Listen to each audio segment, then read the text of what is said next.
before we go into the next thing here, would a couple people just come up and tell me a little bit what you got out of that first session? And because I didn't get to pay attention really good because I was still running around the room fixing. So I want to hear, what did you guys think of Katerina first of all? Yeah. But a couple takeaways.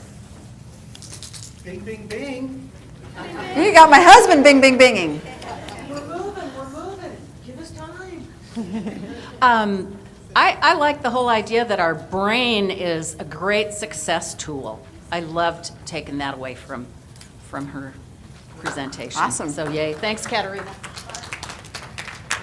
I'm gonna take her advice and hire. Can you come up to the microphone for us, Jack? Oh, come on. Okay, well, you know what? You're close enough. We can put a microphone in front of you. No, I was just gonna make a stupid joke, so you don't want that. What? You guys want to hear a stupid joke? He was going to talk about his 4 sisters. I just said that what I took away from it was I was gonna hire 4 nuns to pray for my increased business, but Ah.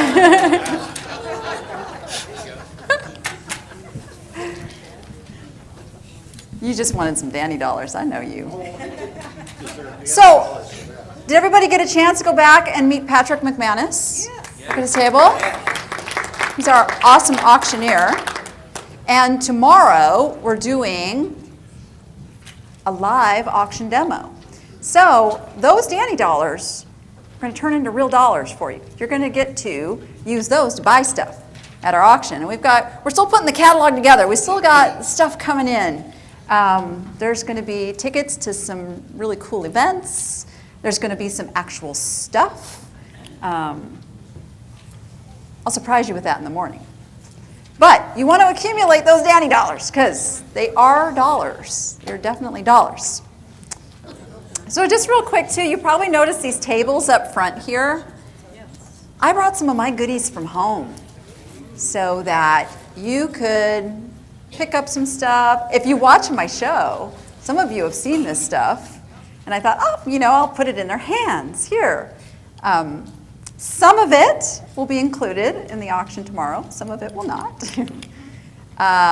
Let's see. What else I want to tell you? So I left the stickers on just to give you guys an idea of what happens at an auction too. So if you want to know what those stickers are, that's stuff I actually bought at McManus Auctions. I get a lot of stuff with those stickers on it. So let's talk about creating your customer experience. And you're probably wondering, I talked about beach balls, got palm trees in here. It's like, what the heck is this lady up to? What do beach balls have to do with eBay? I'm going to show you. I want to see if we can make this work because we don't have a clicker. So, anybody ever been to a water park? Yeah. Do they have one slide? No. Do they have something for the timid? Yes. Something for those that are like crazy and want to go, what is that? They just built like some new, I've seen it on Facebook, and it's like you look straight down, and it looks like you're never even going to touch the water. You're just free falling. It's like, is there anybody here that would go on that? Really? Wow. Not me. Everybody says, did you go on the high roller thing that they just, I think it's that direction. I don't even know what direction it is. You went on it? How was it? So you guys all saw the big, it's not really a Ferris wheel. It's the link. Okay. So they were calling it the high roller. It's the world's tallest Ferris wheel. They're not calling it a Ferris wheel. They're calling it observation wheel. But in Guinness Book of World Records, it's a Ferris wheel. Oh, they do? Okay. So he wants to go on that. And I'm like, are you kidding me? I'll put on an event with, hundreds of people in the room, but I ain't getting on that thing. Sorry, not me. Anyway, getting off track here. So, come on, clicker. There we go.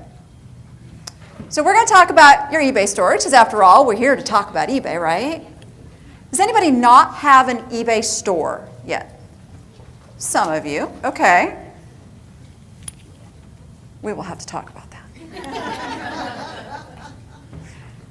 We could do a whole session on that. But let's talk about why you want to have an eBay store. The thing you can do with an eBay store is you get to create an experience for your customers that sets you apart from the, I don't know, what is it now, hundreds of thousands of eBay sellers out there. Who's finding competition a little tougher these days? Yeah. Who's my Amazon sellers? Whoa. Y'all met Deborah Conrad? Oh, good, okay. She's my Amazon go-to person. So on Amazon, you know, you can't really create that experience for the customer. Amazon creates that. Prime members on Amazon, that's an experience, right? I have to confess, most of the stuff that you see in this room, the decorations, the easels, all that stuff, I didn't order that on eBay. Who thinks they know why I didn't order that on eBay? I needed it fast because I was a little behind in ordering things. So Amazon has created this experience where you can go and you know you can click that Prime button, you can search out the things that you need like yesterday, and you know they're going to show up in 2 days. You just know it. And if they don't show up, what are they going to do? Refund you like no questions asked. It's just done. eBay, we still are trying to get sellers up to that. And there's been a lot of changes on eBay the last few years. Yeah? Anybody feeling the pain of some of those changes? So the reason for that is they are trying to create that experience for their customers.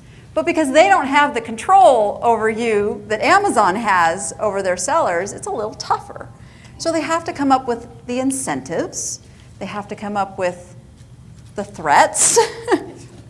Well, let's call it what it is. You know, you may not show up in Cassini if you don't do this just right. So you have to do your own marketing. You have to put yourself out there to your customers so they know you exist, number one, on eBay. And the store gives them a place to go where they now can see everything you have to offer, not just in your products, but in what you are going to do for them, how you're going to take care of them.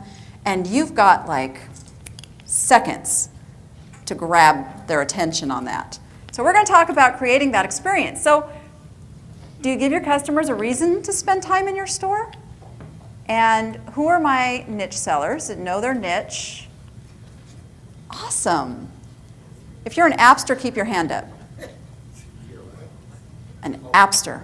So the appsters are my members that we meet every week and we talk about these things. So some of this can be a little familiar, but we're changing it up a little bit too.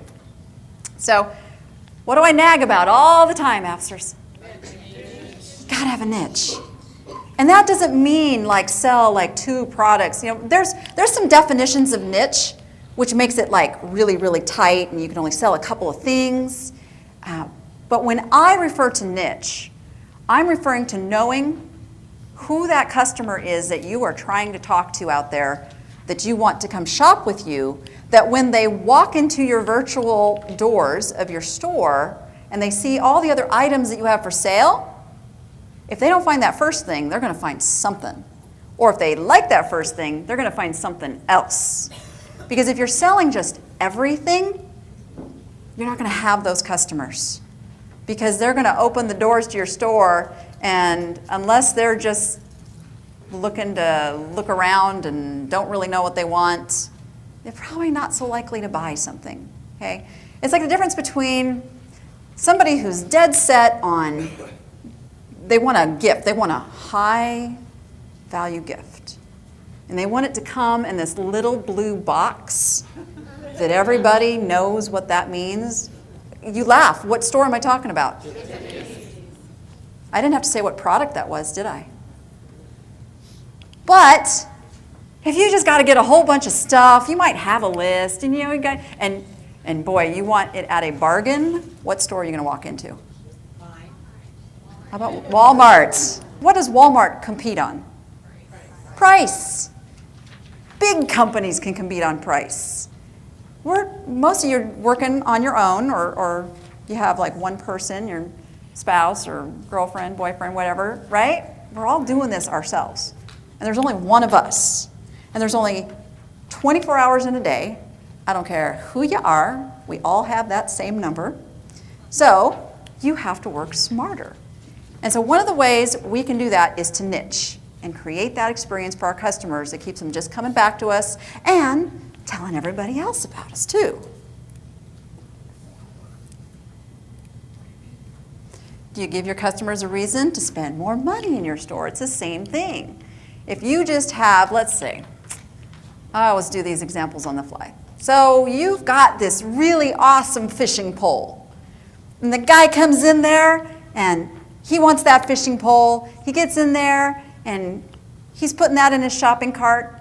I wish more people would use that shopping cart. But anyway, he's either bought it and sees other items this seller has, or he puts it in a shopping cart. Now he goes back, hey, this is cool. This is exactly what I wanted. What else does this seller have? Goes in there. There's some purses. There's some glass. There's some toys. There's some plush. How soon is he going to lose interest? Now what happens if there's fishing tackle? There's tackle boxes.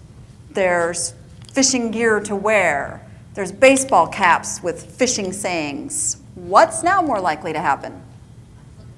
He's going to find something else. He's already buying something from you. You know, why not add to it, right?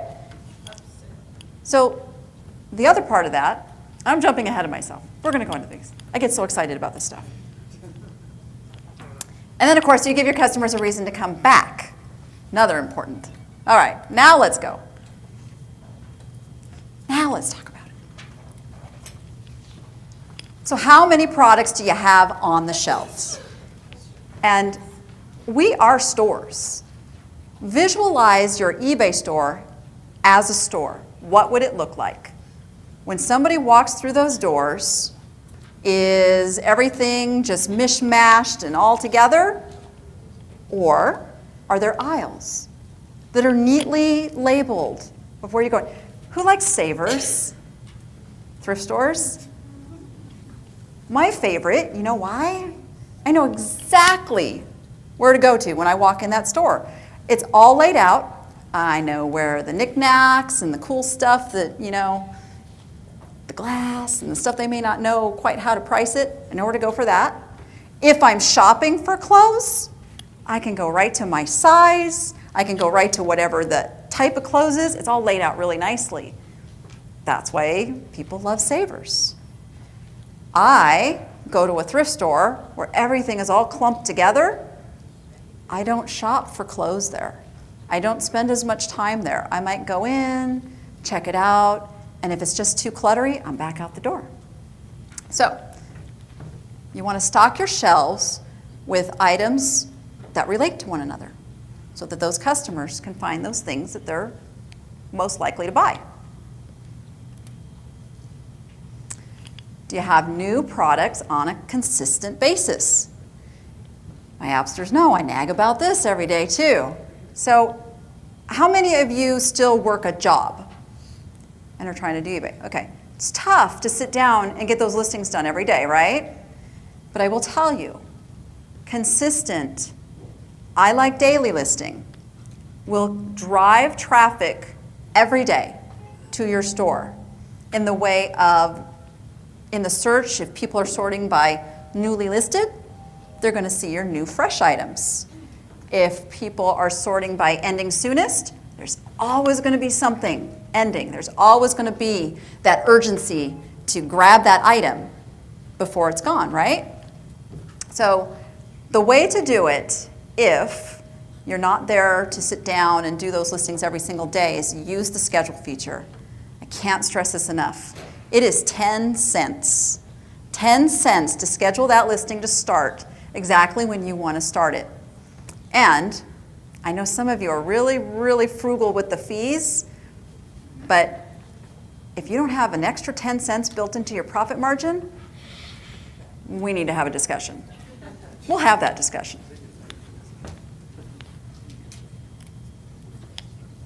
Do your products have a common theme or appeal to a certain type of customer?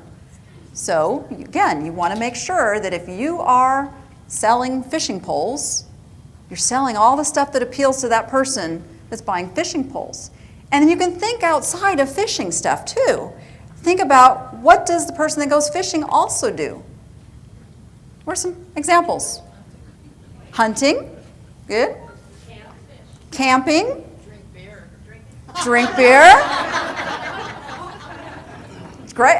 You laugh, but it's so true. So you can fill your store with all those relevant items without narrowing a niche to where you're afraid that you can't find enough inventory. So when I talk niche, I'm not just talking a couple little things. I'm talking know who that customer is. You guys know me. Most of you know me. When I'm pricing something, how am I pricing my stuff? I get people say, you are crazy. It's like, no, I'm not. I'm selling stuff. Oh, you guys heard the ka-ching during Katarina's? That was mine. I sold a $40 stuffed animal, plus shipping. It's going international. Yeah. So, and I don't know why those are still in my store. They're not supposed to be there, but that's another whole topic.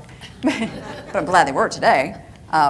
So yeah, I look for the top 10 percentile of pricing and the stuff that I'm putting out there. And I price high because it's a different customer. We had this discussion yesterday. I took a group out shopping and we were looking at some ties. And I pulled out a tie and I said, oh yeah, I priced this at $29.99. She was like, really? But I see them, there's some that didn't even sell for like 10 bucks. I said, yeah, that's because somebody who wants a tie for $29.99 doesn't want to pay 10 bucks for it. They don't want a $10 tie. They want a $30 tie. And it's a completely different shopper, completely different buyer. So here, keep this little super tip. If you've got something that's not selling, don't lower the price. Raise the price. Raise the price. Appsters, does it work? Yes. Yeah, it works. Because you get somebody completely different. Not everyone is price shopping. One of the things too is if it's too low. Can you go to the mic? Yeah. If it's too low, people think there's something wrong with it. Bingo. Yeah, it's perception. Some people don't think they're getting something quality if it's priced too low. It's a knockoff. Could be the exact same item. Test it. Test it. Stocking your shelves, your virtual shelves, with lots of great stuff that appeals to that customer is absolutely going to give you a higher chance of getting to that level that you want to get to. And it's really a numbers game. We all know there's ASP and sell-through and all that stuff, and it's numbers, and those of you who know me now, I hate numbers. I got to do the numbers. Michelle's going to be talking about numbers tomorrow. Actually, today, if you go to our speed training session. Numbers are really important. You do need to know your numbers because it's not just about the quantity of listings that you have, although that's important. Fresh stuff every day, fresh stuff. Think of the dollar value too. Keep your mind on the dollar value that you're listing. So if you need to sell $2,000 a month worth of stuff, if you're only listing $1,000 a month worth of stuff, you're not going to make that goal. So it's important to know how much you need to sell and then stock those shelves. Stock the shelves dollar-wise and quantity-wise. See, I cheated one month and met my goals really easily because I listed a $20,000 rug. Looked really good, but that's going to sit a while. It's got to wait for the right buyer. Mr. Danny doesn't want it to sell because he likes it on our floor. So it's a numbers game. See, I knew I was going to say it's a numbers game. Okay, this is the biggie. The biggie, biggie, biggie now. Didn't used to be this way. Used to be you could get away with listing everything and anything. It was just somebody searched and it was all on those titles, and if you had the right words in the titles, your listing was going to come up. That's not happening anymore. eBay is very, very controlling of how they are putting those listings out because they are trying to get into their potential customers' minds. They're trying to predict what those customers want to buy. And we can't fight it. That's what they're doing. That's what they think they know best. So we just have to learn how to work with it. So you need to know who the customer that you want to come in your store is searching for things, wants to buy, how they like to shop, where are they going to find stuff. So you can predict that. And how do you find those people?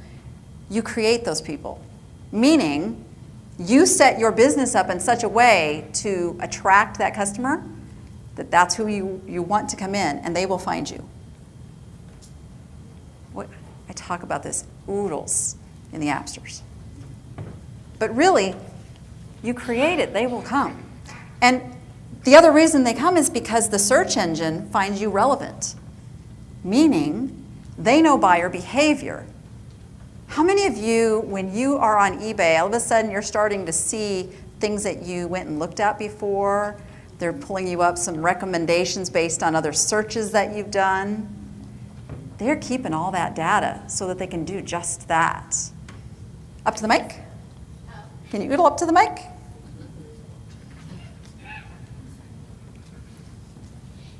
I didn't really think it was necessarily mic worthy, but when I'm on Facebook, that eBay suggestions that I've looked at comes up on my Facebook feed. too. Bingo. Bingo. It's out there. You guys, there's no privacy out there. It's like they know everything you search for. So be careful what you search for. Which it's really fun for me because, I search for like all kinds of things. Never know what's going to come back up for me. So Cassini, which is the new eBay search engine, they know what their buyer behavior is. They know how those customers are searching. If you are the fishing gear store and they have a customer that they know goes out and buys fishing gear, guess who's going to get higher to the top of the list of results? Fishing gear store. If you have one fishing pole in a store full of mishmash, guess who's not most likely to come up on that best match search? Mr. Danny, could you get me a cup of water? Look how good he is. Nice hair, by the way.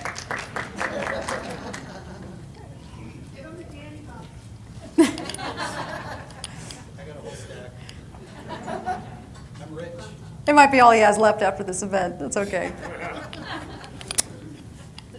Okay, so it's really important now with Cassini that you are relevant to those customers. So you don't want to spread your niche too wide. You want to keep it to where not only does the customer find you a relevant store, but the search engine finds you a relevant store.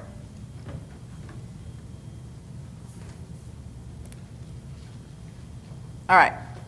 And of course, we started talking about, do you have new products on a consistent basis? So I know it is so hard to get those listings up. It is, I get it. I'm doing it. I don't really have anything new up this last week, as you can imagine. Bless my mom's heart, though. Did you guys all get to meet my mom, Bobby? She's sitting in the back, watching the kids. Hi, Mom. So she has been scheduling listings for me that all I have to do is just go in there and tweak my pricing and stuff a little bit. I haven't even gotten to that. But schedule those listings. When you do get the chance to list, don't stop at one or two. Just keep going. Get as many as you can. Even if you're not going to list them that day, get them scheduled, because that is the key, you guys. Consistent, fresh listings all the time that are relevant to your ideal customers. Because you want them, when they favorite or like, getting a little feedback. Sound guy. When you get those customers in your store, you want to keep them. And they will usually, if they got something really good from you at a good deal for them, and I don't mean just price cheap, because everybody has their different idea of what a good deal is. A millionaire who's used to buying, what does an expensive purse cost these days? What's like a Louis Vuitton or something? It's like thousands of dollars, right? So if they get that for $500 less than retail, are they going to feel like they got a good deal? Yeah, okay. I just don't want you to get caught on the price thing. But when they come back, maybe in a few days, see if you listed anything new, and you don't have anything new, what's the likelihood they're going to come back again? Probably not. You're probably going to lose them right there. But if they come back and now you've listed more of that stuff that's really exciting to them, what are they going to start doing? They're going to keep coming back and checking. Y'all have a favorite store that you go to? How would it feel if you walked in that store every time and it was the same stuff on the shelves? Now, of course, this is good for, like, you know, Walmart when we need it to be the same stuff. But even then, there's certain things that we go and we look for, and if they're not there, we're like, we're going somewhere else. There's always competition. All right, so anticipate your customers' wants and needs. And this is really good for, who's my clothing sellers? Clothing, fashion. So, did you get those bathing suits listed yet?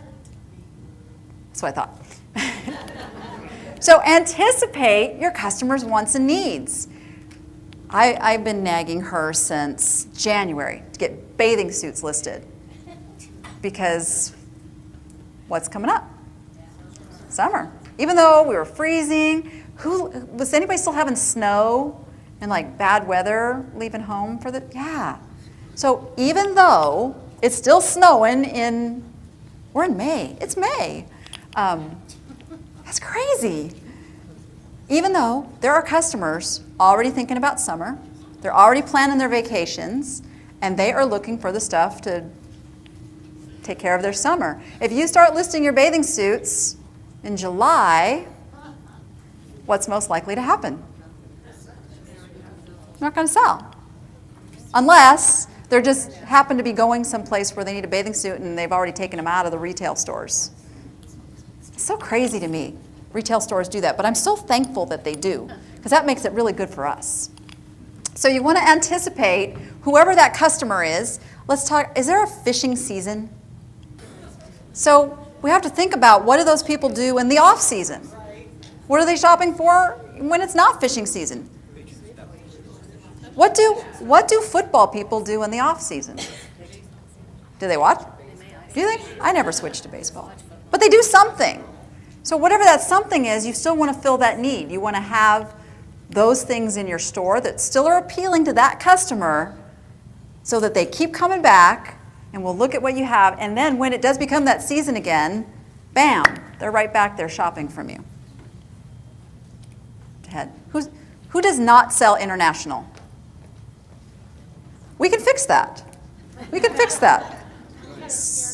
So we have a shipping booth that we're still kind of working on setting up. We're going to get you over that fear. So yay that almost every one of you is selling international, because guess what? Summer in Australia, it's winter. Winter. They're going into winter. So while the winter stuff may not be selling here, there's still a market for it. So you want to definitely fill those shelves with that. So new products give you new things to talk about. And when I say talk about, who is not marketing their store on Facebook? A few of you, okay? We're going to do more social media stuff. So that is your avenue to literally like billions of people. It's crazy. John Lawson, where are you? Did he leave the room? Okay. He knows the numbers. I told you guys, I'm not the numbers person. Social media is where your customers are.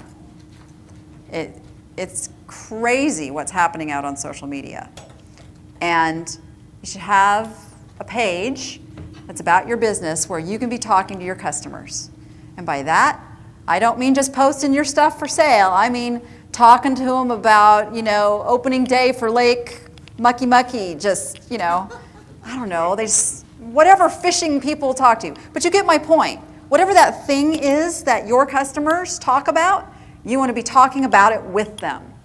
Engage them so that now they're going to come find that you have these great products for sale.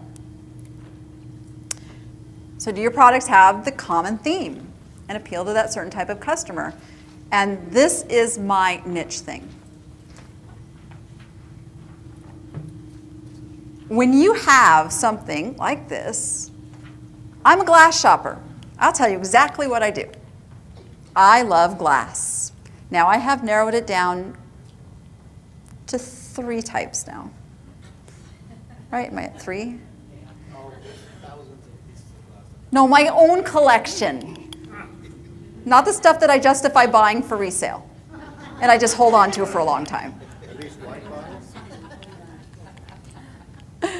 So I do collect glass myself. It's one of the reasons that I got into selling glass, because I love glass. And I started buying lots of glass. And then I thought, oh no, I have way too much glass. Oh, I'll sell some. But again, I still justify getting to buy it and enjoy it for a while. So when I'm shopping for glass and I find a seller who's got the type of glass that I like, I don't stop at that one piece. That one piece might not even be the piece that I was going into their store to buy. But I saw, hey, this seller has glass. And I go in there and I start browsing. And for me, it's like, well, if you're going to send me one piece, I might as well just buy a few, if they have what I want. And then I save those sellers. And I go check back at least once a week. I go back and see, did they list anything new? And it's so sad to me how many of those sellers I've taken off of my saved seller list because they just stopped listing the stuff that I was interested in. So you want to make sure your stuff does have a common theme and appeals to a certain customer, because niche is rich. Now, you can be an everything store. You can do that. Stuff will sell. It will. I'm not saying stuff won't sell if you just list a little of everything, but you are going to work a heck of a lot harder at it. Because now, instead of marketing a theme and drawing multiple customers, you're having to market one piece at a time. And if you aren't at the right place, at the right time, with the right price, with the right format, what happens? Maybe a great piece, but it doesn't sell. And you have to sit on it a while. And then what usually happens is you'll list something else 6 months later that's very, very similar to that item, and all of a sudden it sells. Right? Is your customer an impulse buyer?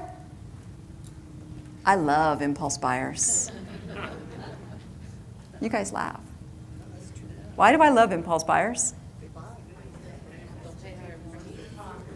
They're not price shopping. They're window shopping. And then they're going in and go, oh, I gotta have that. When we were shopping yesterday, we had a couple of the pieces that we came across that the whole crowd around me going, oh, that is the reaction you want your customers to have, because guess what? Price don't matter at that point. They just want it. Who's ever wanted something like really bad and you're just like, you find a way to buy it? Yeah, you find a way. I love those customers. Those customers are out there in droves, by the way. They are out there in droves. My whole business is built around those customers and appealing to those customers.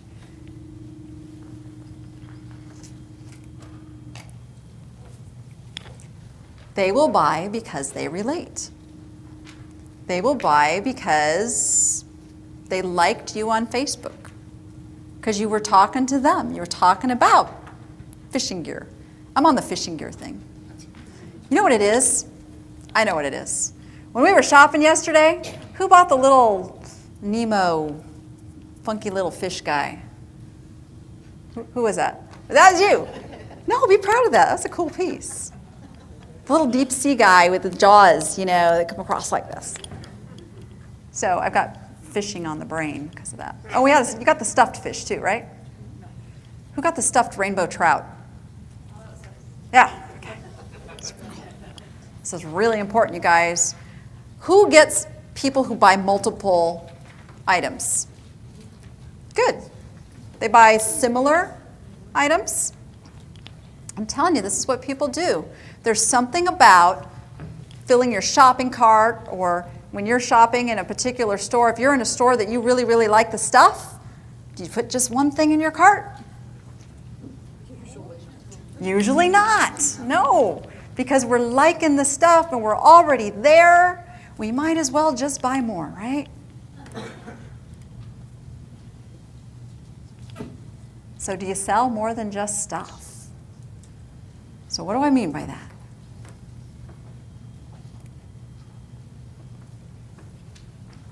We're going to get back to that.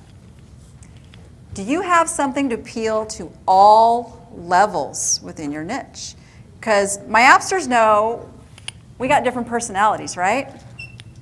We all do things a little bit different. Some customers will jump right in and they will buy that $1,000 piece of glass. No problem. No fear. They just want it. Some customers, they want that piece of glass. Really, really, they want it, but they're just not quite sure if they're going to get what they're paying for. So they need to start off with a little bit lower purchase first.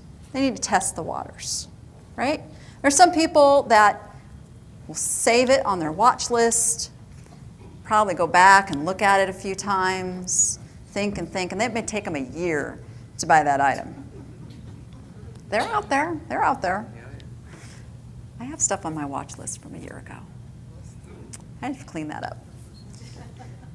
It's all good, though. We have to have something that appeals to every single one of those customers because it brings them in.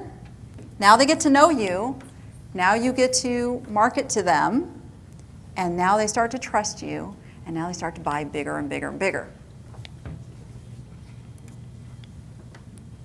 Have you built a relationship with them? This is so important now, you guys. Yes, you can just sell stuff. Amazon is a good indication of that. You don't have to have a touchy-feely relationship with your customers. But if you want to sell high profit, high-dollared items and build that trust of customers to come back time and time again and tell everybody they know how great their experience was, you have to build this relationship. And what I'm talking about, social media. I'm not saying, invite them out for breakfast and call them on the phone each day and talk. It's not that kind. It's all good. It's just speak their language. Talk about what they like to talk about. Draw them into you.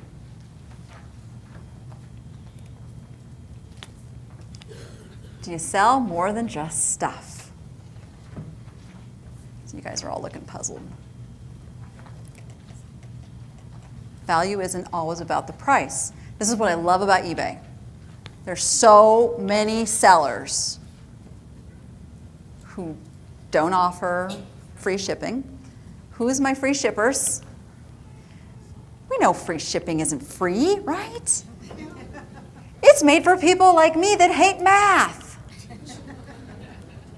I just want to know the total. Just tell me what to pay.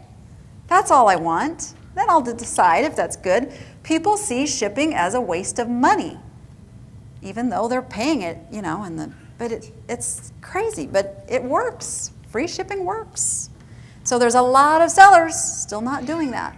Now, just a caveat there, when I'm running auctions, I don't do free shipping, okay? Customers that are bidding on things expect to see the shipping broken out. It has no great advantage in auctions. Think about the extras. You can offer, the plain hot dog. Still gets them a meal, gets them what they want. Or you can offer them I would never eat that. He would. He'd put some onions and jalapenos on there too. Oh, I probably shouldn't have done that right before lunchtime, should I? Okay, we'll get past this slide quick. So free shipping is a biggie. Same day handling, anybody jumped into that? Like you have it set up for same day now? You've set the time where you tell them if they're in by that amount, it's going out? Good for you. One day handlers? Awesome. Who's more than one day? Do you usually get things out in one day? I usually get them out the same day.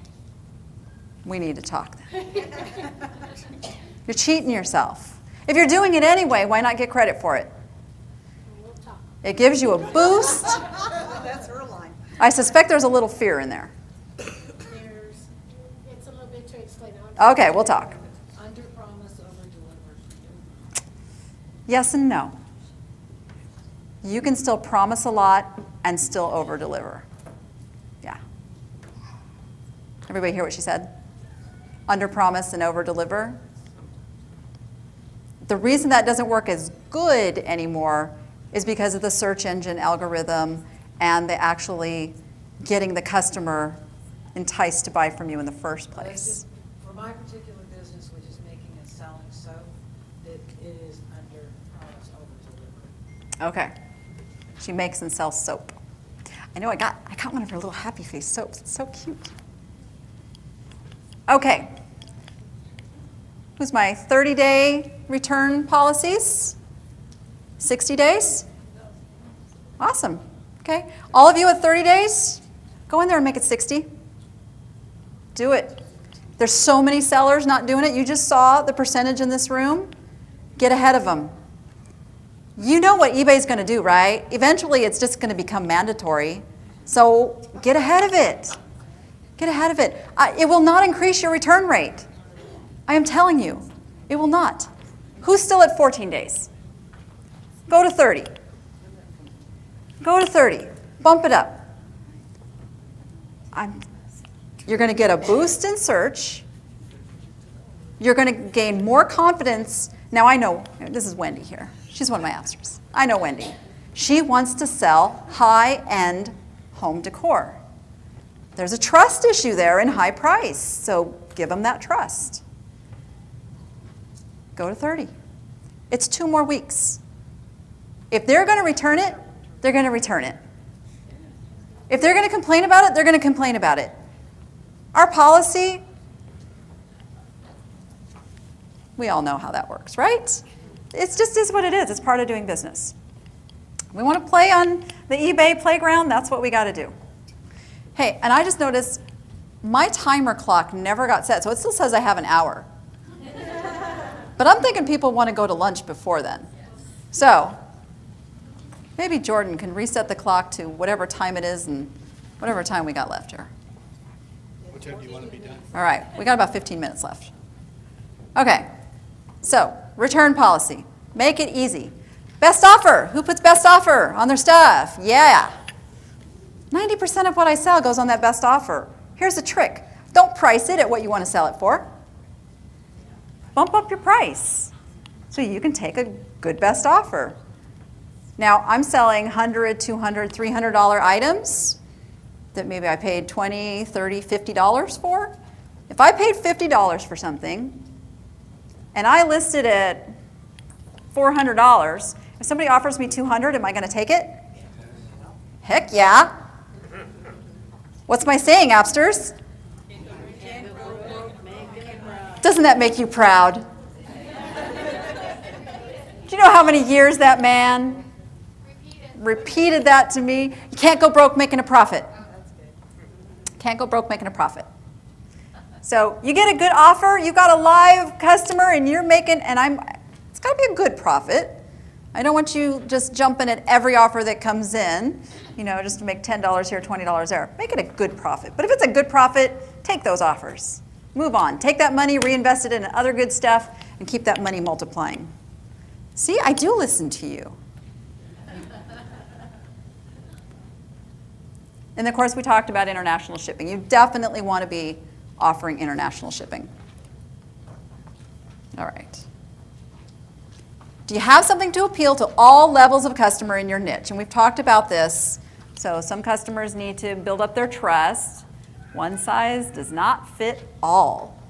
Okay? Now you can niche, and I'll use clothing as an example. You can be a specialty of small sizes. Don't just be size 1. Okay? You don't want to... Is my phone whistling at me? Who's texting me today? That's what I want to know. All right. I don't give them my number. You don't want to just have a size 1 if you're specializing in small sizes, right?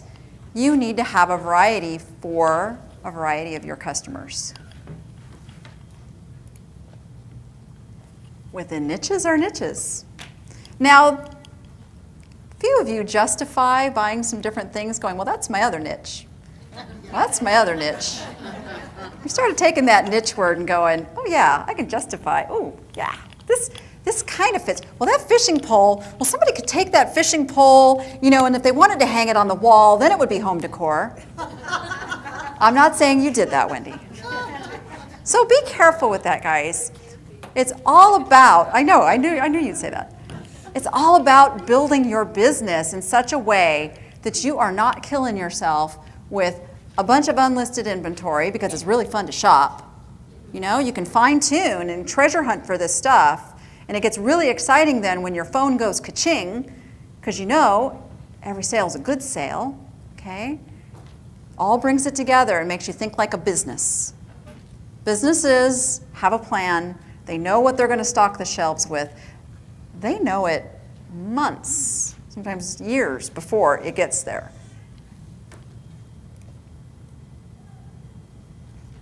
And of course, have you built the relationship? Do you know their language? What words are they using? Because within every genre of stuff, there's a language. Kevin, hi Kevin. I am sure he knows words that his customers use I don't have a clue about. But he knows, and he's going to talk later about his killer business on eBay because he's got a niche. He knows his customer's language. He's built a relationship with them out there. Okay? It's really important to know what your customers are talking about. Are you talking to them? If you are just posting this new item that you posted, that you put up on eBay, that's not talking to them. That's selling your stuff. We don't want to just be out there selling our stuff. And Social Beacon is one of the sponsors. Who's signed up for Social Beacon? Good. We've got some Social Beacon people in the house. They have an incredible new app. Actually, it's PageMage has an incredible new app called Social Beacon, where it's specifically written for eBay sellers. And you can post on Facebook, Twitter, and Pinterest. And you can schedule out your post. You can link cool articles. You can do all that stuff. Makes it super easy so you're not spending hours and hours a day sitting on Facebook, because that's bad. Don't want to do that. But I highly recommend everybody look into that because you can even hire somebody to do that stuff for you. Okay? Trust equals dollars. They will spend more money with you if they trust you. And the trust comes from this relationship. Okay? And sometimes that relationship just comes from them buying something from you, getting a great experience, and now you tell them where else they can find you. If you have a off website, you don't want to send them back to your eBay store. You want to send them to your website, right? So build up those customer relationships. Build up an email list with all of your customers. Invite them to be on a list that you're communicating with them to where it feels like they're the only person in the world that you're talking to. Okay? So you want to get their trust. And do you give your customers a reason to come back to your store? So we are in a virtual mall. We're in a mall with tens of thousands of stores. I don't know. Anybody know the number of eBay stores? I stopped keeping those numbers long ago. It's a lot. There's a lot of competition. So, you want to be the store that your customers come back to when they walk into that mall. You want them to park at the entrance in the parking lot where your store is, right? Somebody's texting me again. I have to remember to turn my volume off. So you want to be the store that they come back to. Forget about your competition out there. Just concentrate on making your store experience the best it can be for your customer. You want them to remember you. What have you got to make them remember you? So I have a cow as a logo. Has absolutely nothing to do with antiques. But my customers remember that cow. And then they go, cow, utterly. Ah, that's where I bought that thing, right? Who knows Sassy? Sassy's cool, huh? Sassy is the, what do we call it, mascot? Mascot, logo, branding of Tamra, who's one of my appsters, who she developed this whole relationship with her customers around a little rubber duck. She's out on social media. People don't care what Tamra's saying. They only care what Sassy's saying, right? You've created a monster. But people remember you. Come up with something that has people remembering you and the experience they had in your store. Stay in touch. Who follows up with their customers after they've had a sale with them? That's what I thought. How far out? Check in with them a week, a month. Those are your customers, guys. And I'm so glad nobody from eBay is in this room. Because, no, I mean from eBay corporate. Are they? No? Let's check it. Okay. Had to check there for a second. No, but truly, these are your customers. Once you've done the transaction with them, you guys, they are your customers. And you actually have a window of time to communicate through email with that customer. Invite them on to what you need to have a list. You need to have a way to communicate and talk to them after the sale. And we talk about this in the Appsters. Let's see, that's in the six-figure club, right? Yeah. They're your customers. Keep them. Especially if you're niched, and you're selling fishing poles, and you get the latest, greatest fishing pole in, and you're going to run a sale, you don't want to have to do all that marketing directly on eBay and hope they see it. You've got those customers that are your customers. You want to maintain them. So stay in contact with your customers. Invite them to your list, because if you've done all the pieces, they're going to want to be on that list and know what else you're going to have to offer them. They're engaged with you. And an engaged customer is a great customer because they're ready to buy.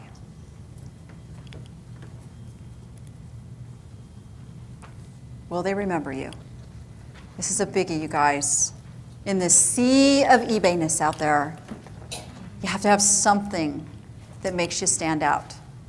That can come in the way of your policies. Like I said, if you're not doing the top of whatever it is that eBay's putting out there next, be on the cutting edge of it.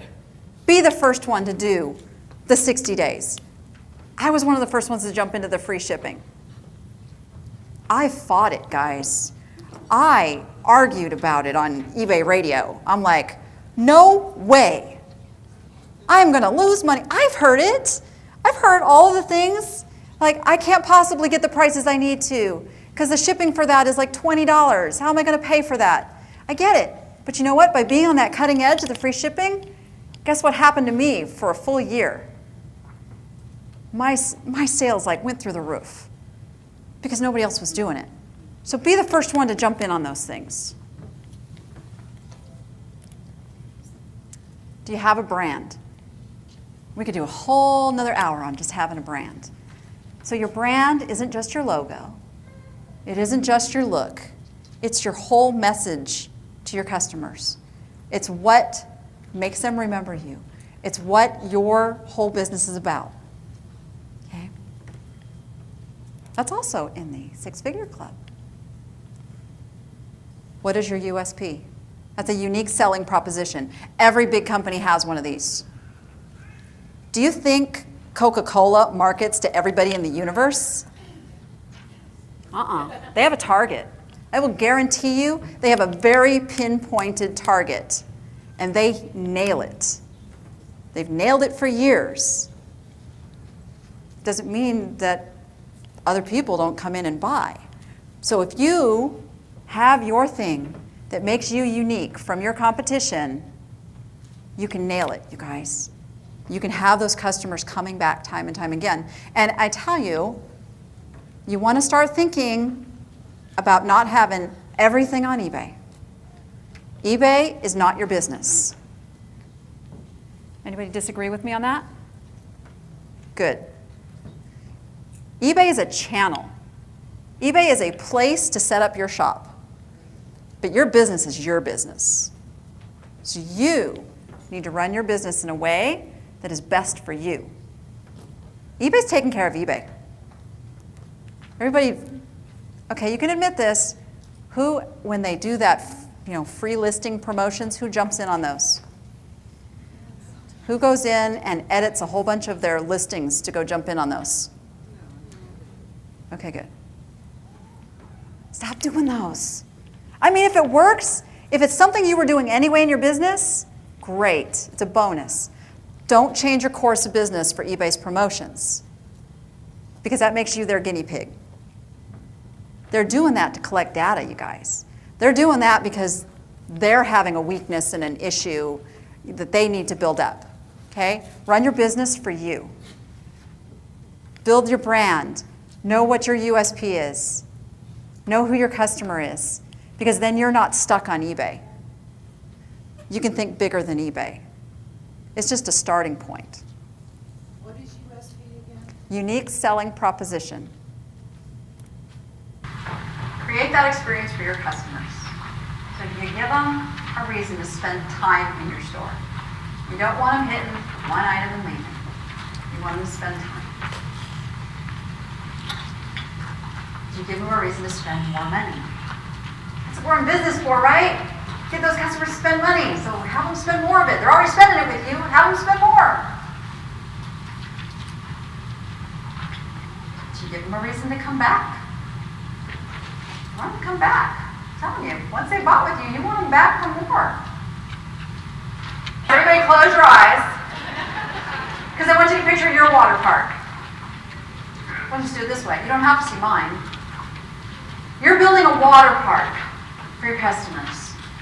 Do you have one slide? Do you have one kind of slide?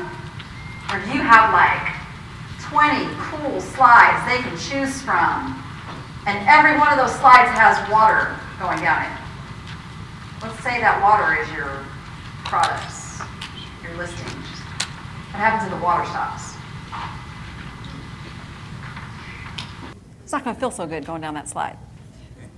They're probably not going to come back to the slide, right? They're going to go to another water park. So it's your water park, guys. You're building it for your customers. You want them to anticipate walking in your doors. You want them to go on every one of those slides because they all are relevant to them. They're all connected in a way that makes them want to try every single one that you got. Okay? So build your water park. Make yourself unique. Who's ever gone to 2 water parks that are exactly the same? You try different ones, right? Because they're unique. And then you remember something about that water park. So you've got competition, but you've got an edge. You're here. By the way, give yourselves a hand for being here. Thank you. I know it's hard to get to do. Yeah, we got clappers. By the way, you are welcome to use those. I want to make it easy on you guys. So I would love to help you guys. All right.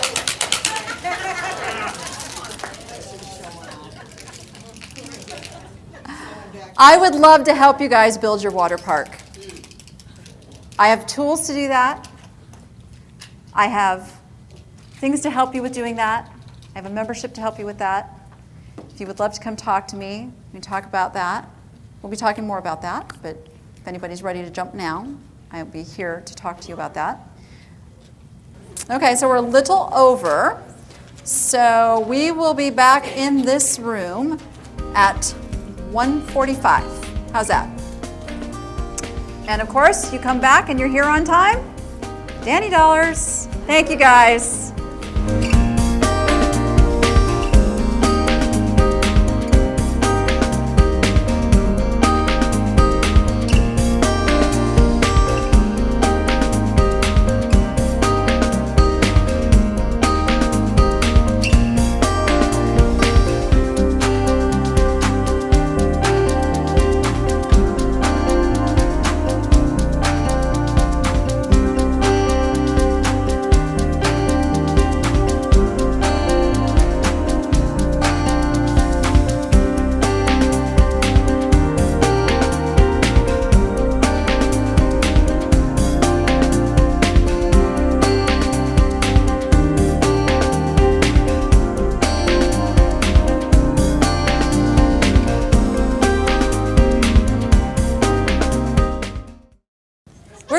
speed training.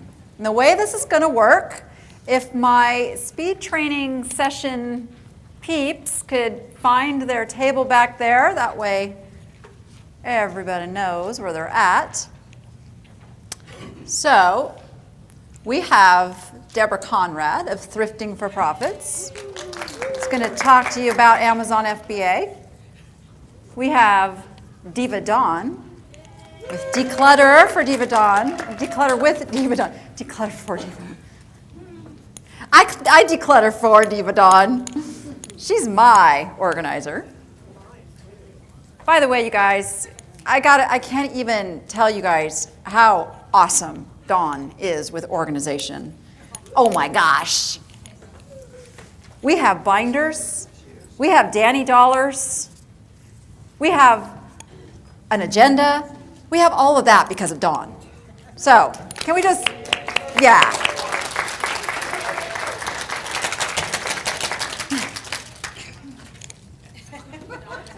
We have Michelle Sissom, who you're going to hear more from tomorrow up here, but I said these people need to know the numbers they need to know. So she has agreed to do that. And Michelle keeps me straight with my numbers, even though I hate those conversations. But she's awesome, so make sure you go see her session. Let's see. We have, Suzanne, I always get your name, the last name. I can do the first name just fine. Borgo. Say that right? There we go.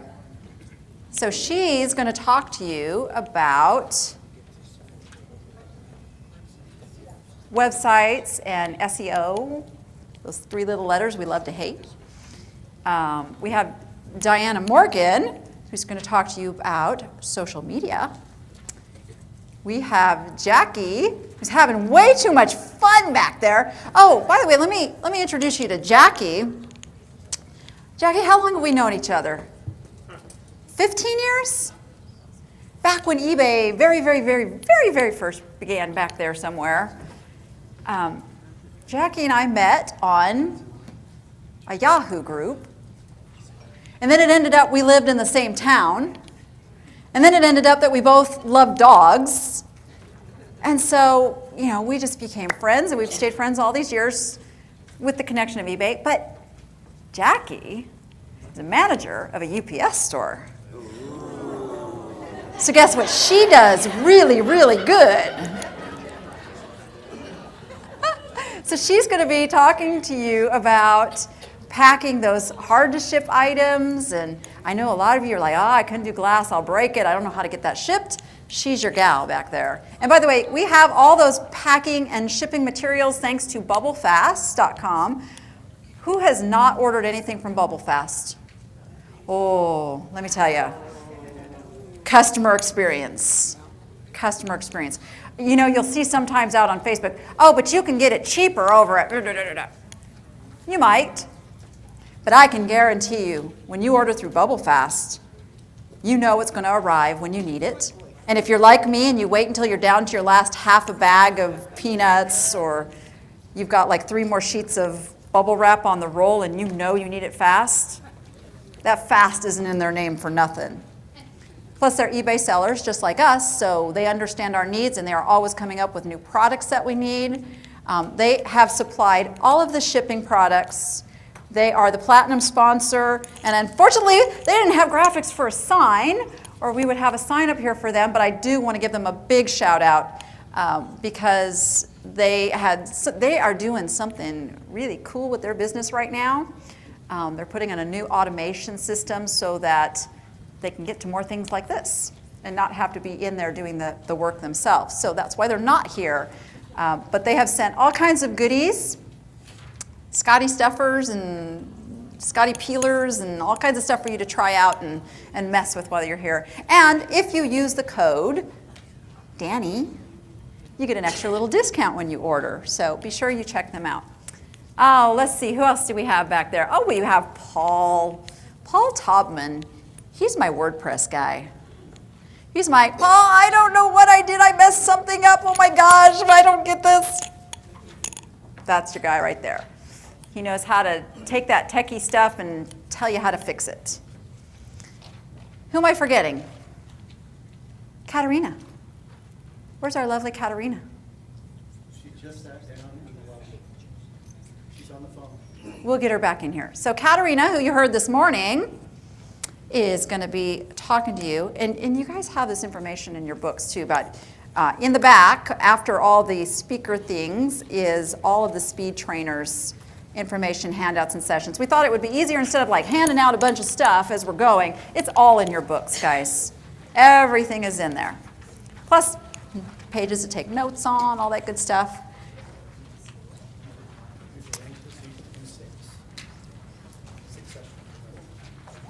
Are we doing 3 or 4 today?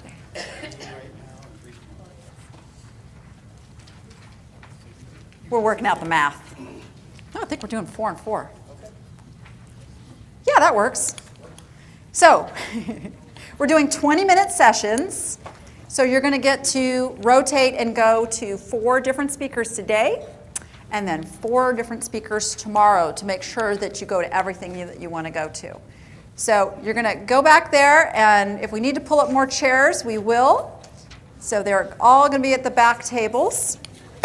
And then we're going to move between sessions as quickly as possible so that we stay on track. So if everybody's ready, you may go to your first. And be prepared, you guys. If one section is full, pick another one. You'll have plenty of time to get to them all, I promise.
Song.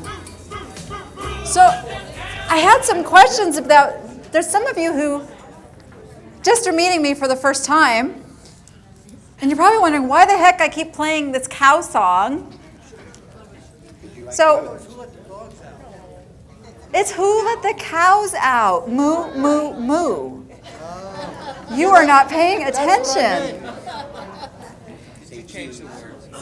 My eBay brand is Utterly Good Stuff, and it's all cow themed. So everybody that gets to know me knows that anything to do with cows, they start thinking of me. I don't know if that's a good thing or not, but it works. So that's where the cows come from. Way to go, Noah. Look, he's going to make sure you only get one, too. Being terribly efficient. That's my boy. But Mom, I'm running out. He's running out. Well, you know what's really cool? We can print more.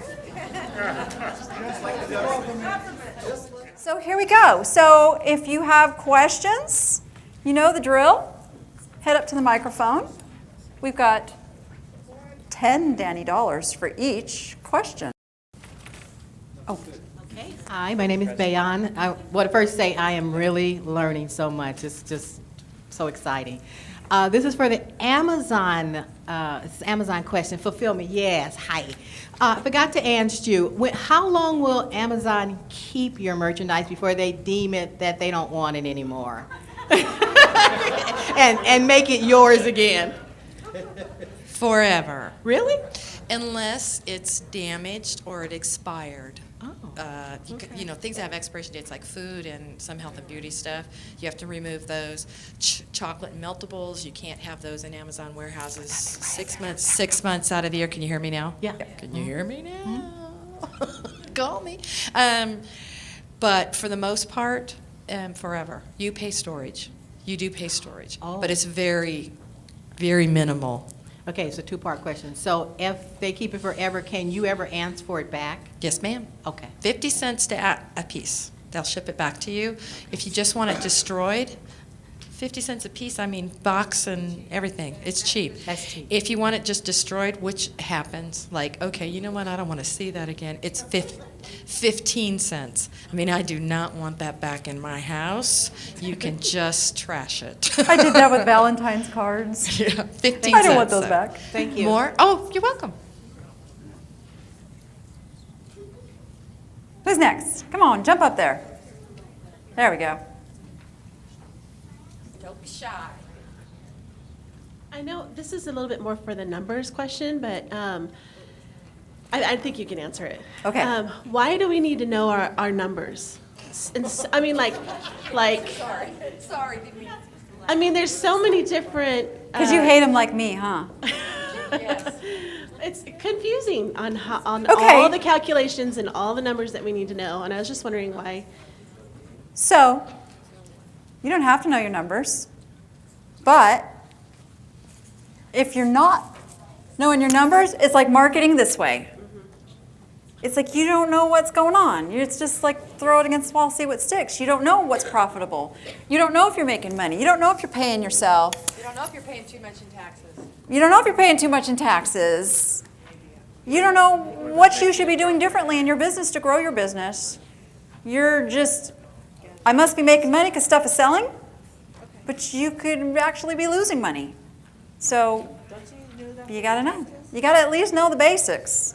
Yep. Good question, though. Thank you. Thank you for asking that. Give her 2, because that was a brave question.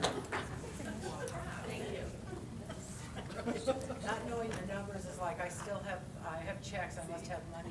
There you go. Exactly. Not knowing your numbers. Yeah, I have checks, so I must, yeah. It's just, you know what, for you to make smart business decisions, because you are in business. It's business. If it's a hobby, then not so much. Then, sell stuff for fun. But if it's a business, then you need to know those numbers so you know what you need to do differently, what you need to do to grow your business. If you need to stop working so hard and yet still make more money, you need to look at those items and what they're selling for and where to go with that. So, And this was a follow-up on her topic, because that's what I've been Can you wondering get a little closer about. to the mic Can you guys there? hear me? Hello? I'm only 5'2", sorry. you can pull it down there. It adjusts. There we go. And follow up to what she was just asking you, is there a website or software that we can do where we type in, I bought this bowl for $5. I am and said- so glad you so asked. It's like a spreadsheet software. You kind of know what I'm asking. Yes. Who knows about, it used to be called Outright.com. Now it's GoDaddy Online Bookkeeping. Yeah. I affectionately call it GOB because it's all about numbers. But it will automate all of that for you, all of your revenue and expenses. It's beautiful. And what is that? GoDaddy Online Bookkeeping. But you can get there by going to Outright.com. Oh, really? Yeah. Oh, that's how it turned into. And here's the cool thing. It's free. It's free. There is a professional version, which I highly recommend because they'll store your data like forever. The free version only gives you 1 year of data, but the pro version will keep everything running for you. It is less than $10 a month to have all this bookkeeping done for you. And it'll even create and print out your Schedule C at tax time. It's a beautiful thing. It pulls So. in everything from PayPal, everything from eBay, and everything from Amazon. Oh, really? Microphone. And it'll pull. It pulls in it. I'm such a speaker. It pulls in everything from eBay, from PayPal, from Amazon, from your credit cards, and if you choose from your business checking account. So, and Yes.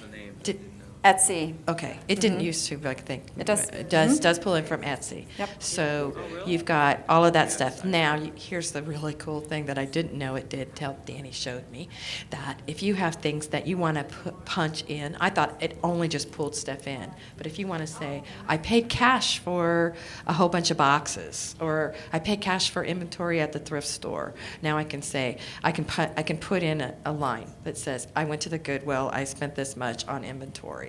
And that adds it to the column for inventory. So cool. It is such a cool thing. It's really good software. Like individual items? No, it does not track like Yeah. individual items. It doesn't do inventory management. Oh, okay.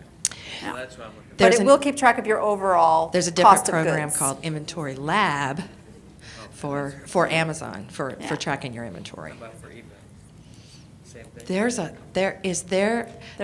of different There's lots of companies that different do ones the- for- the inventory. for You're eBay, probably yeah. better off doing your own spreadsheet, really at that point. Yeah, yeah, Excel or something? yeah. With regard to Amazon, I haven't yet begun selling on Amazon. My confusion is, when you were speaking about FBA versus merchant fulfilled, how did you know which one to start with, or when did you take the leap where you went to FBA versus merchant fulfilled?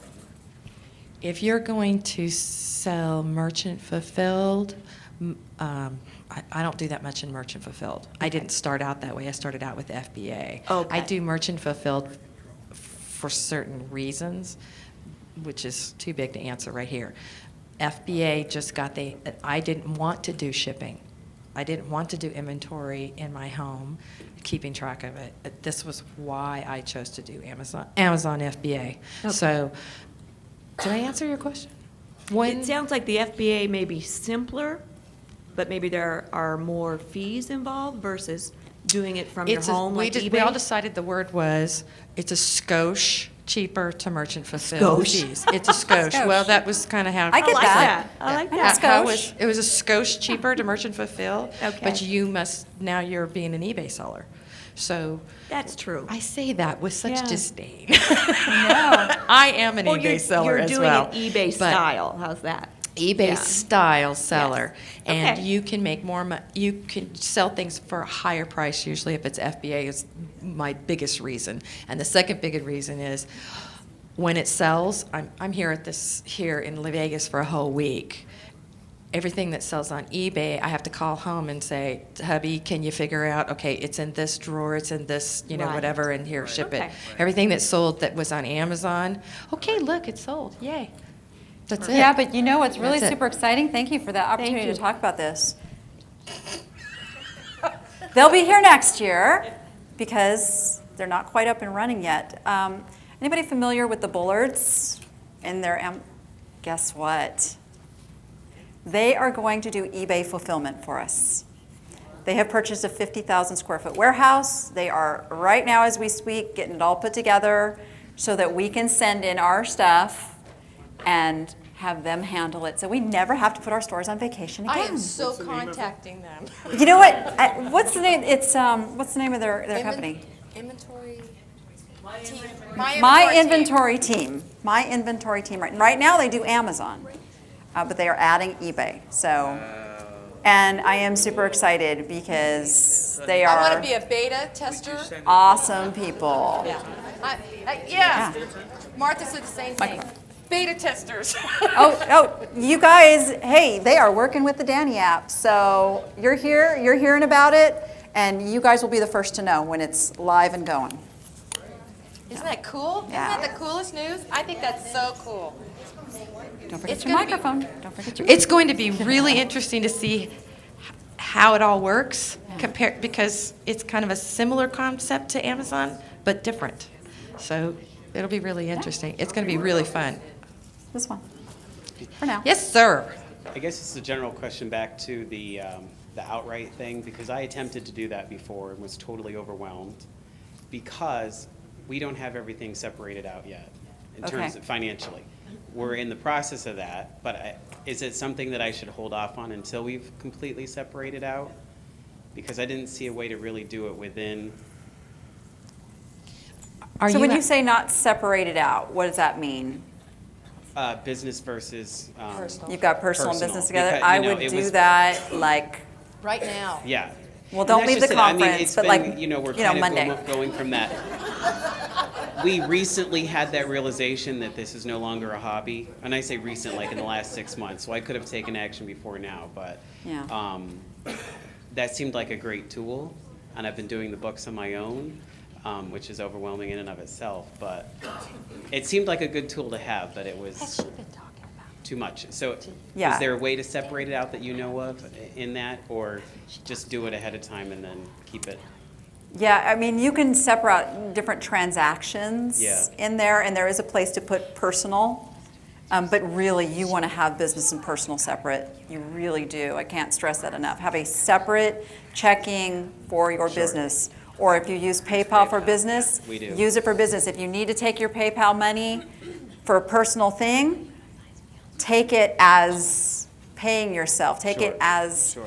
an expense for your business that you keep track of. Yeah. So then going along Michelle, come on up. Got our numbers lady back. We're getting numbers questions. So going back to that then, we have done a spreadsheet for the last year and a half, mostly to find out what our profit margin was. So we kind of knew what was selling, what wasn't. Is that important, do you think, on an ongoing basis to list in a spreadsheet every single thing that you list or sell? Or is it, this might be for Michelle, or is it just the big picture that's best or that's necessary? I do all of mine. I have everything on a spreadsheet, but here's the beauty of it. I don't do it myself. In It's fact, always easier Karen, that way, isn't it? Karen, wave. That lady right there is the spreadsheet queen.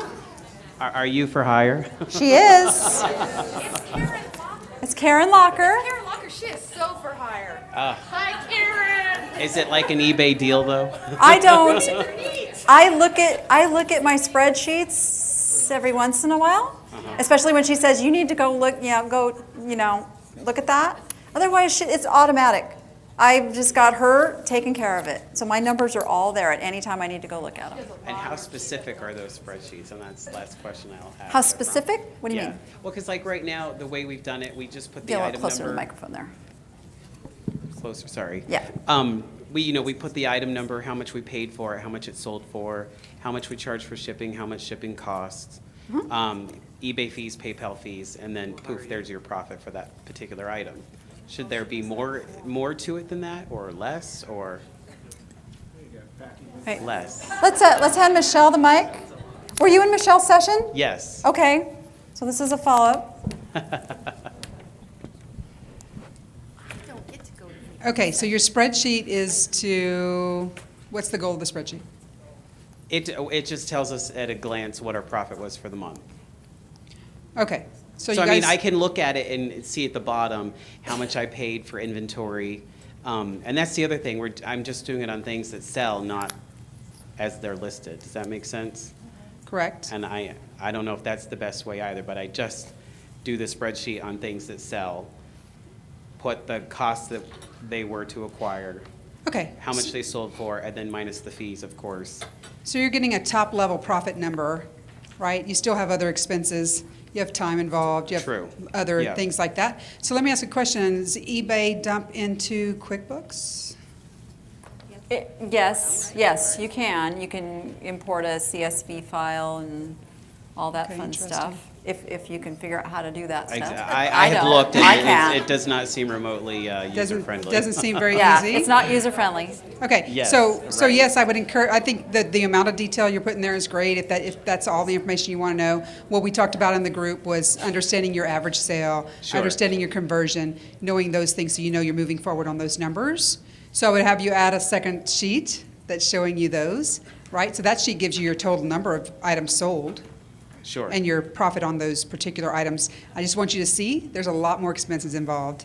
Oh, yeah, than oh, of those that you course, listed, yeah. so. When it comes time for tax season, I know those expenses well. Right. But just on We an all do. individual item basis, I don't keep track of it that Right. closely. I just basically want to know, was it worth it to sell that one item?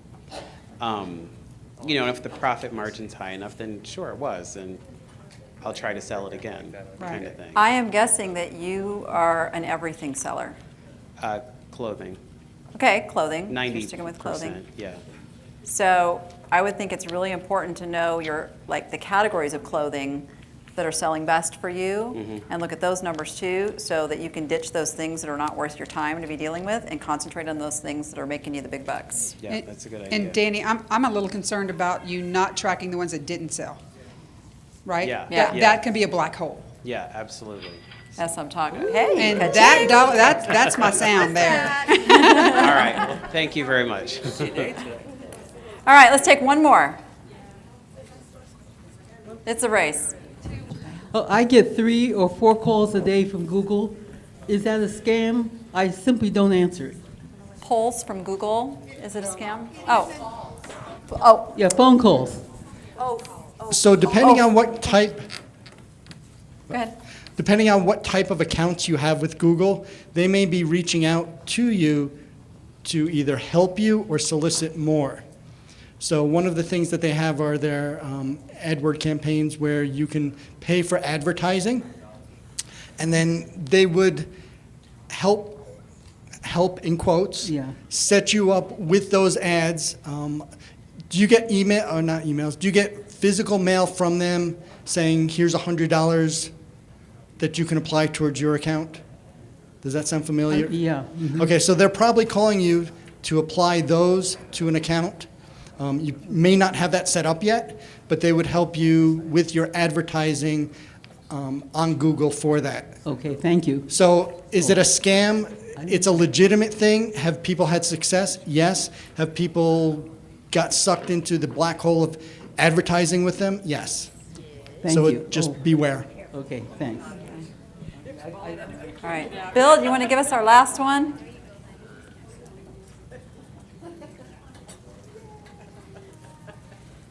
Hello? All right.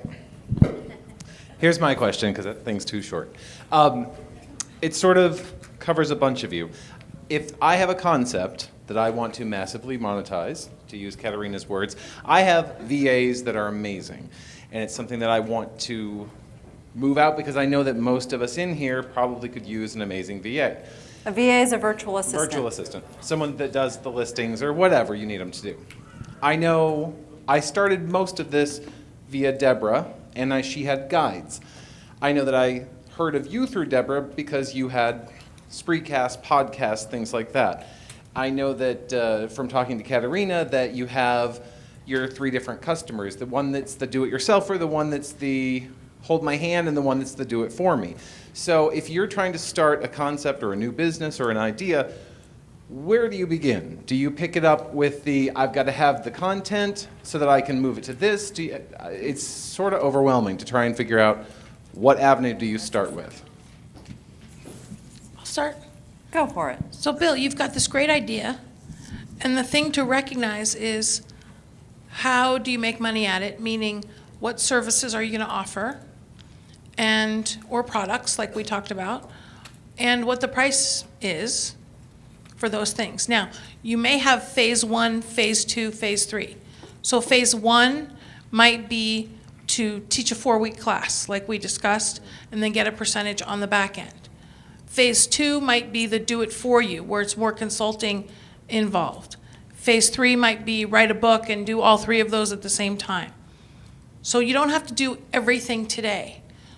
What's the quickest, easiest way to cash? What's the simplest one of those 3 kinds of customers for you to serve? Okay? But first, before you can serve anybody, you got to get clear on what you're offering and what the price point is. And then how do you connect with your potential clients? And because it's something that you thought the eBay sellers would be interested in, you know, doing a teleclass or a webinar or Google Hangout for free to get interest, you could do that next week. That's a fast path to cash. And part of your question was around the content. Do you need the content created? So my clients do not create the content before they sell it. I believe that you go out and sell, and then you create when we're talking about information products. So I'm thinking that's what you're talking about is more training, teaching, Yeah. Right? Okay, great. So what I see happen is I see a lot of people with really great ideas, and they do have something that the market wants, but what they miss is they miss the message for the market. And so they go out, they create it, they spend weeks putting all the content together, and then they go out and attempt to sell it, and it doesn't sell. And the truth of the matter is that it's just that they miss the message. They just need to tweak the message. But now they've created it with a bad name or something like that. So I like my clients to go out and attempt to sell it, and then you create it with that first group. They're the beta testers. People love to be in the beta group. They love to help you create, right? So there's my 2 cents. That's great, and that's because Bill, you mentioned this to me earlier, that's not waiting for perfect. So you do it, you have the beta group, and then you continue to upgrade it, you tweak it. Awesome. That answer your question? Thank you.